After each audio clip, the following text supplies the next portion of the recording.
খলিফা মনসুর ইমাম আবু হানিফাকে প্রস্তাব দিয়েছে, প্রধান বিচারকের চেয়ার খালি, আপনি এই দায়িত্ব গ্রহণ করেন। প্রধান কাজী প্রধান বিচারকের দায়িত্ব নেন। ইমাম আবু হানিফা সকলের সামনে খলিফার প্রস্তাব ফিরিয়ে দিল। খলিফা মনসুর রাগান্বিত হয়ে গেছে যে এত বড় প্রস্তাব আমি দিলাম, মানুষের সামনে মুখের উপরে প্রস্তাব ফিরাইয়া দিল, কত বড় সাহস। মানুষের মধ্যে কয়েক সময় গরম থাকে বেশি, কিছু গরম থাকে পোশাকের গরম। যেমন অনেক প্রশাসনের লোক আছে, পুলিশ, আর্মি, এয়ারফোর্স, জিজ্ঞাসা করবেন স্বাভাবিক সময় তার মেজাজটা একরকম থাকে, কিন্তু ইউনিফর্ম যখন পরে মেজাজটা আর একরকম হয়। পোশাকের এক অহংকার থাকে, ক্ষমতার আর একটা অহংকার থাকে। ক্ষমতা আর অহংকারে জর্জরিত মনসুর ইমাম আবু হানিফার মর্যাদা বুঝতে সক্ষম হলেন না। হাতের মধ্যে একটা চাবুক ছিল, চাবুকটা দিয়ে ইমাম আবু হানিফার গায়ে বাড়ি মেরে দিয়েছে। আমার মতো মোল্লা যদি সরকার পিটায় কিছু কওয়ার নাই, ইমাম আবু হানিফাও কিছু বলেন নাই। খলিফা মনসুর রাজপ্রাসাদে ফিরে গেলেন। খলিফা মনসুরের এক চাচা বলে, মনসুর, কাজটা কিন্তু ভালো হয় নাই। আবু হানিফার গায়ে চাবুক দিয়ে আঘাত করেছ, এটা অন্যায় করেছ। যথা দ্রুত সম্ভব তুমি আবু হানিফার কাছে ক্ষমা চাও। রাগের মাথায় মানুষ অনেক কিছু করতে পারে, কিন্তু যখন রাগ না থাকে, ওই কাজ যে করছে এটা ভাবতেই সে লজ্জা পায়।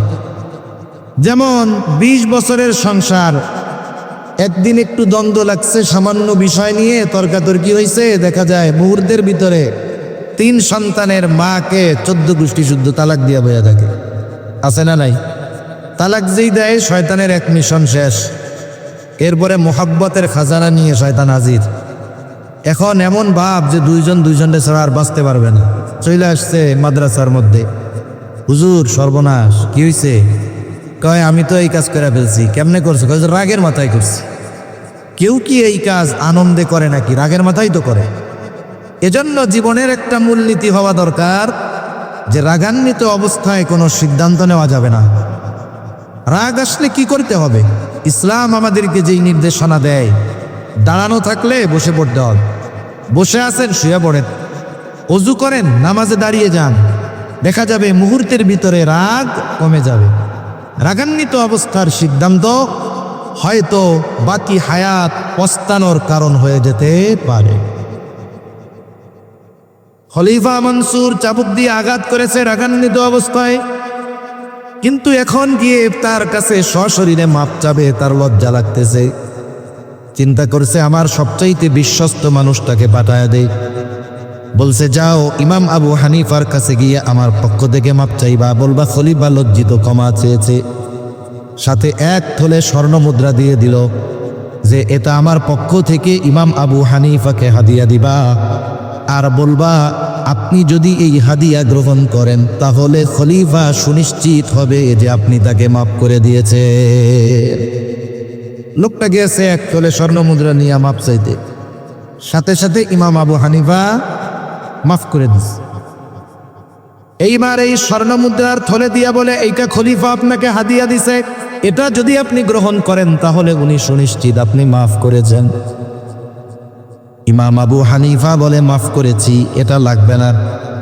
লোকটা পিড়াপিড়ি করতেছে বেশি, বলে আপনি রাখেন, প্রয়োজনে আপনি এটা অন্যদের সদকা করে দিয়ে। ইমাম আবু হানিফা বলে শোনো, আমি তোমার কাছ থেকে এটা রাখবার পর নিজের জন্য ব্যয় করলাম নাকি অন্যদের দিয়ে দিলাম সেটা বিষয় নয়, বরং তোমার খলিফা জানবে ইমাম আবু হানিফা আমার দেওয়া হাদিয়া গ্রহণ করেছে। এটা নেওয়া যাবে না। আরো পিড়াপিড়ি যখন করে বলে তোমার খলিফা যে আমারে হাদিয়া দিল, এত সম্পদ পাইল কোথায়? এত সম্পদ পেল কোথায়? বলে উনি পাবে কোথায়? রাষ্ট্রীয় কোষাগার থেকে দিছে। বলেন তো, রাষ্ট্রীয় যেই সম্পদ, এটা কি রাষ্ট্রপ্রধানের নিজের সম্পদ? বরং জনগণ তাকে ওই সম্পদের যথাযথ হেফাজতের জন্য নিযুক্ত দিয়েছে, ঠিক কিনা বলে? এবং এই কারণে প্রতি মাসে তাদের একটা ভাতা দেওয়া হয়। বাংলাদেশের যারা আছে প্রেসিডেন্ট থেকে নিয়ে শুরু করে মেম্বার পর্যন্ত এদের একটা নির্ধারিত ভাতা আছে না নাই? এই ভাতার বাইরে ব্যক্তিগত কাজে, জনগণের জন্য না, ব্যক্তিগত কাজে এই যে হাদিয়া দিচ্ছে, এটা নিজে ব্যক্তিগত কাজের জন্য দিচ্ছে। ব্যক্তিগত কাজে একটা টাকা ব্যবহারের অনুমতি ইসলাম তাদেরকে দেয় নাই।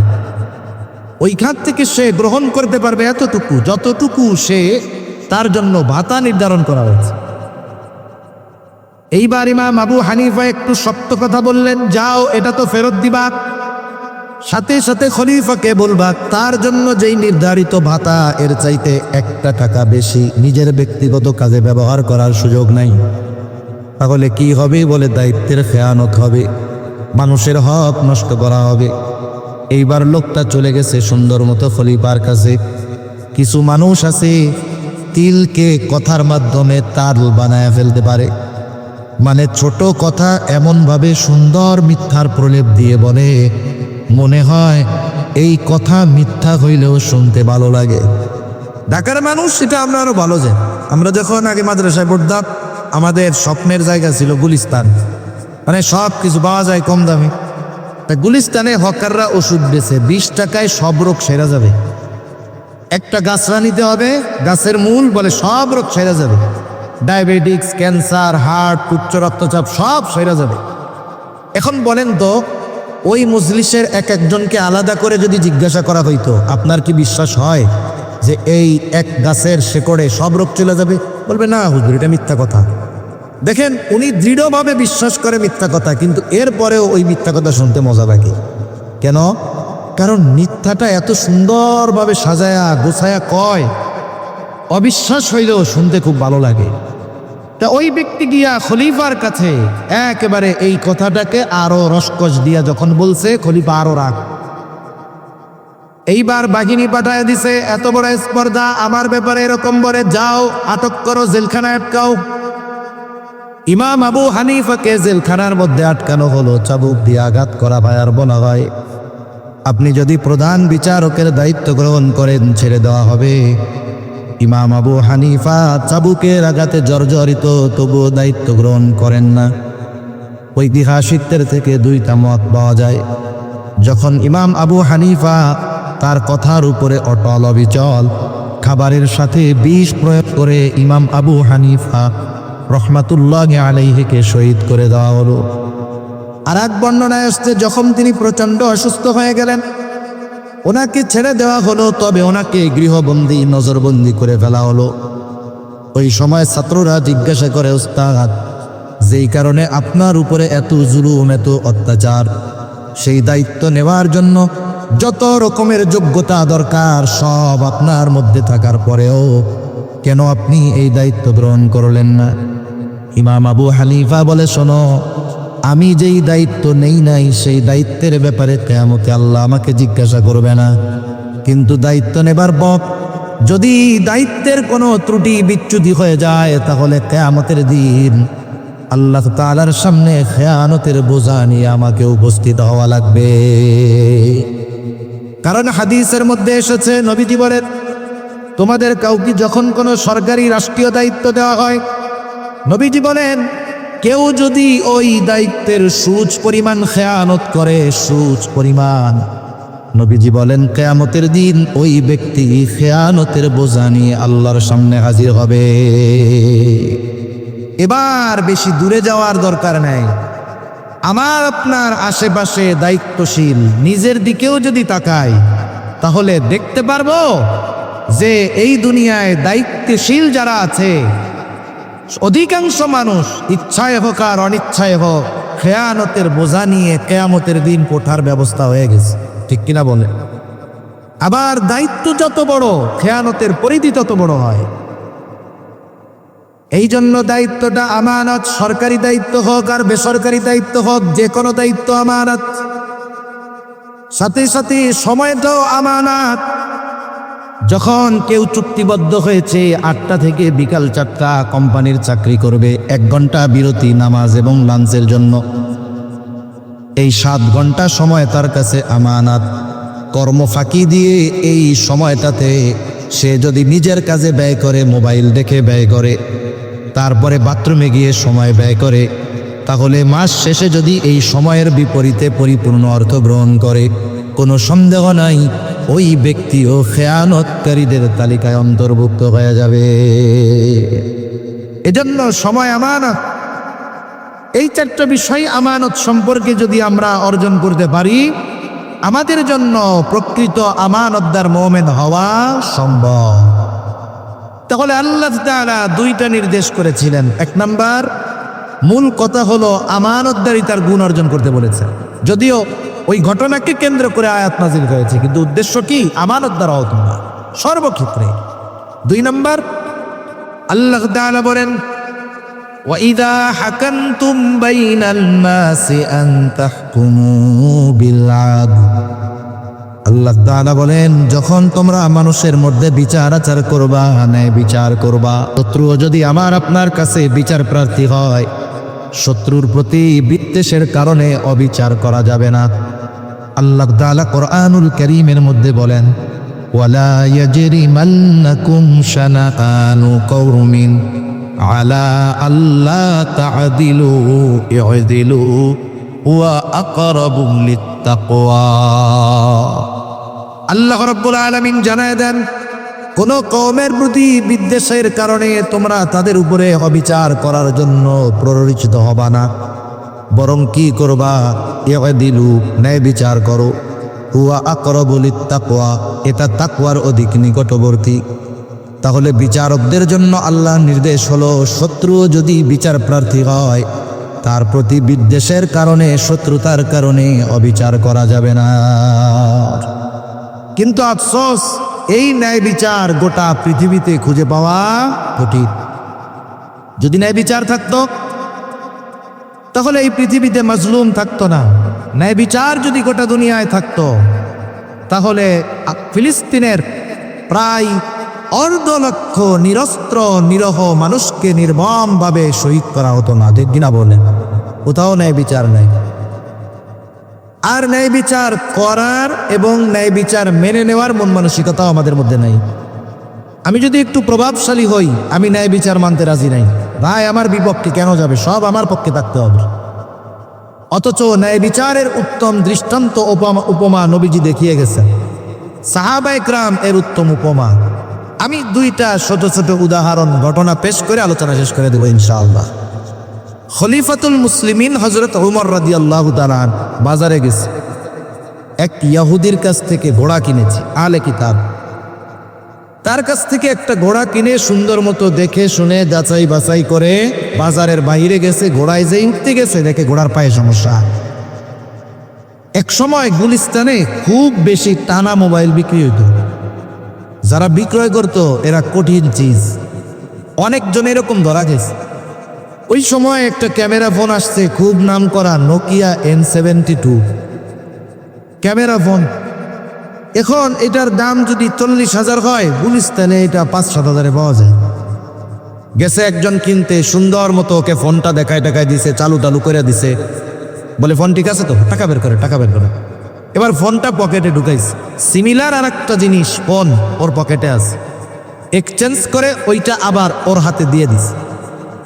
দিয়ে বলে, বাড়ি দেখছেন তো সব, কোনো সমস্যা আছে? না, টাকাটা দেন। বাড়ি গিয়া সিমগুলো ওপেন করেন, তাড়াতাড়ি যান, এরিয়া নিরাপদ না। ও একটু পরে গেছে, সিম ওপেন করতে যায়, খুলে না। কিরে, এবার খুললে মুল্লা দেখে ভিতরে একটা লাক্স সাবান ভরে দেওয়া। উপরে সব ঠিক আছে, ভিতরে কি সাবান? লাক্স সাবান। এখন বেছে সুন্দর মতো দেখে শুনে কিনে বাইরে গেছে, উঠতে গেছে, পায়ে সমস্যা, ঘোড়া নিয়ে ফেরত আসে। এসে বলে, এই তুমি আমারে খারাপ ঘোড়া দিছো কেন? বলে, না, ভালো ঘোড়া দিয়েছি। দুজনের মধ্যে তর্কাতর্কি শুরু হয়ে গেছে। অর্ধজাহানের শাসকের সাথে তর্ক করতেছে একজন ইহুদি। চিন্তা করা যায়। হযরত ওমর রাদিয়াল্লাহু তাআলা আনহু বলেন, তোমার আর আমার মধ্যে এই বিষয়ের মীমাংসার জন্য তৃতীয় আরেকজনকে তুমি বিচারক হিসাবে মানো। দেখে সামনে দেখা যায় সুরাই। ইহুদি বলে, খলিফাতুল মুসলিমিন, আমার আর আপনার মধ্যে এই সমস্যা নিরসন করবে সুরাই। সে যা ফয়সালা দিবে আমরা মাইনা নিব। বলে, ঠিক আছে। এবার সুরাই আসছে। দুইজনের কথাই সমগুরুত্ব সহকারে শুনেছে, বাদী বিবাদী উভয়ের কথা। নবীজি বলেন, বিচারক যখন বিচার করবে, বাদী বিবাদী উভয়ের কথা সম গুরুত্ব সহকারে শুনতে হবে। এর উপরে ভিত্তি করে ইনসাফের সাথে রায় দিতে হবে। দুইজনের কথা শোনার পরে বলে, খলিফাতুল মুসলিমিন আপনি কি চান? বলে, আমি চাই সে ঘোড়াটা ফেরত নিবে। বলে, অবশ্যই সে ঘোড়া ফেরত নিতে বাধ্য, তবে একটা জিনিস আপনি বলেন, আপনি যখন তার কাছ থেকে ঘোড়া বুঝে নিয়েছে তখন কেমন ছিল? বলে, যখন বুঝে নিয়েছি তখন তো কোনো সমস্যা ছিল না। কখন সমস্যা দেখা দিছে? বলে, বাজারের বাহিরে গেছি, ঘোড়া তখন দেখি সমস্যা। তার মানে বেচা কেনার মজলিসের মধ্যে এই ত্রুটি ধরা পড়ে নাই। এখন কি হলো? বলে, খলিফাতুল মুসলিমিন আপনি যেহেতু তার থেকে ভালো ঘোড়াই বুঝে নিয়েছেন, এখন যদি আপনাকে ফেরত দিতে হয় অবশ্যই যেমনটা তার কাছ থেকে বুঝে নিয়েছেন তেমনটাই আপনাকে ফেরত দিতে হবে। রায় খলিফার পক্ষে গেছে না বিপক্ষে গেছে? মনে করেন পৃথিবীর এমন দেশ, যেই দেশে এক বিচারক এমন এক রায় দিছে, লিগেল রায়, সরকার প্রধানের বা তার দলের বিপক্ষে গেছে। প্রধান বিচারকের বাইজা থাকাই কঠিন, যদিও সে মুসলিম না। আবার সৌভাগ্য আমেরিকা চলে গেছে, ঠিক কিনা বলেন? ন্যায় বিচার মানতে রাজি নেই। পাতি নেতা হইলেও ন্যায় বিচার মানতে রাজি নেই। খলিফাতুল মুসলিমিন একটু পরেই বলে, হা শুরাই, এটাই ন্যায় বিচার, এটাই ন্যায় বিচার। এই যে ন্যায় বিচার করলো, খলিফার বিপক্ষে রায় গেছে, খলিফার রাগ হন নাই, বরং বলতেছে, শুরাই, কুফার প্রধান কাজীর আসনটা খালি, আমি তোমাকে নিয়োগ দিয়ে দিলাম, আজকে থেকে তুমি কুফার প্রধান বিচারকের দায়িত্ব পালন করবা। এইবার সে চলে গেছে ওমর রাদিয়াল্লাহু তাআলা আনহুর সময়, তারপরে উসমান রাদিয়াল্লাহু তাআলা আনহুর সময়, আলী রাদিয়াল্লাহু তাআলা আনহুর খেলাফতকাল, আমিরে মুআবিয়া রাদিয়াল্লাহু তাআলা আনহুর সময়কাল। নিষ্ঠার সাথে ঐতিহাসিক অনেক রায় শুরাইয়ের মাধ্যমে দেওয়া হয়েছে। সর্বশেষ যেই কথাটা কইয়া আলোচনা শেষ করি, নবীজি সাল্লাল্লাহু আলাইহি ওয়াসাল্লামের দরবারে এক চোরের বিচার হবে। চোর হলো মহিলা, কুরাইশ বংশের, মাখজুম গোত্রের বংশ, কুরাইশ গোত্র মাখজুম। সাহাবা ইকরাম চিন্তা করে, কুরাইশ বংশের মহিলার যদি চুরির কারণে হাত কাটা যায়, তাইলে ইসলাম বিদ্বেষী কাফেররা, ইয়াহুদিরা এরা বলবে, দেখ নবীর বংশের মাইয়াও চোর। সাহাবা ইকরাম নবীর বংশের ব্যাপারে এরকম কথা হবে এটাও বরদাস্ত করতে পারেন। তা চিন্তা করলো, হয়তো নবীজি জানে না, একটু খবরটা জানাই। যায়েদ রাদিয়াল্লাহু তাআলা আনহুর সন্তান ওসামাকে বলে, যাও তোমার নানার কাছে গিয়ে বলো, নানা যেই মহিলার হাত কাটা হবে সেই মহিলা কুরাইশ বংশে। নবীজির কাছে গিয়ে ওসামা বলছে, নবীজি বুঝে গেছে এটা ওসামা নিজের থেকে বলে নাই, শিখায় দেওয়া হয়েছে। হুজরা থেকে নবীজি বের হয়ে আসলেন, এসে বলে, তোমরা কি আমাকে এমন বিষয়ের জন্য সুপারিশ করতেছ যেই বিষয়ের শাস্তি কার্যকর করার নির্দেশ আল্লাহ তাআলা দিয়েছে? নবীজি এবার খুতবা দিলেন, বলে, তোমাদের আগে বহু সম্প্রদায়কে আল্লাহ তাআলা এই কারণে ধ্বংস করে দিয়েছেন। তাদের মধ্যে যখন কোনো শরীফ বংশের মানুষ চুরির অপরাধে আটক হতো, সম্ভ্রান্ত মানুষ শাস্তি দেওয়া হতো না, ছেড়ে দেওয়া হতো। একই অপরাধে যখন কোনো দুর্বলকে আটক করা হতো, শাস্তি দেওয়া হতো। এই কারণে তোমাদের পূর্বে বহু কওমকে আল্লাহ তাআলা ধ্বংস করে দিয়েছেন। নবীজি এবার বলেন, ওয়াইমুল্লাহ, আল্লাহর শপথ, লাউ আন্না ফাতেমাতা বিনতে মুহাম্মদ সারাকাত লাকাতাতু ইয়াদাহা। নবীজি বলেন, আল্লাহর শপথ, যদি মুহাম্মাদের কন্যা ফাতেমাও চুরি করত, আমার কন্যা খাতুনে জান্নাত এটা দেখা হতো না, অবশ্যই তার হাতটাও আমি কেটে দিতাম। তাহলে ন্যায় বিচারের উত্তম দৃষ্টান্ত উপমা এর চেয়ে আর কি হতে পারে? এই দুইটা আদেশ করে আল্লাহ তাআলা বলেন, ইন্নাল্লাহা নি'মা ইয়াইদুকুম বিহি। আল্লাহ কতই না সুন্দর ওয়াজ তোমাদেরকে করলেন। এখন এই ওয়াজের উপরে কি আমল করি কি করি না আল্লাহ দেখেন কি দেখেন না? এই ওয়াজ, আল্লাহর ওয়াজ শ্রবণ করার পরে কি আলোচনা সমালোচনা আমরা করি, কেউ না শুনলেও আল্লাহ শ্রবণ করেন কি করেন না? কেমন যেন আল্লাহ বলেন, বান্দা কি করো আর কি বলো আমি সব দেখি শুনি। কেন? ইন্নাল্লাহা কানা সামিআন বাসীরা। নিশ্চয়ই আল্লাহ তাআলা সর্বশ্রোতা সর্বদ্রষ্টা। সর্বপ্রথম আমরাও চাই আমানতদার ন্যায়পরায়ণ শাসক হোক, এজন্য আগে আমাদেরকে আমানতদারিতা ও ন্যায়পরায়ণতার গুণে গুণান্বিত হতে হবে। তা না হলে কি হবে? সময়ের পরিবর্তনে শাসকের চেহারার পরিবর্তন হবে, চরিত্রের পরিবর্তন হবে না। আল্লাহ তাআলা আমাদের সকলকে প্রকৃত আমানতদার ও ন্যায়পরায়ণ হওয়ার তৌফিক দান করেন। আমিন।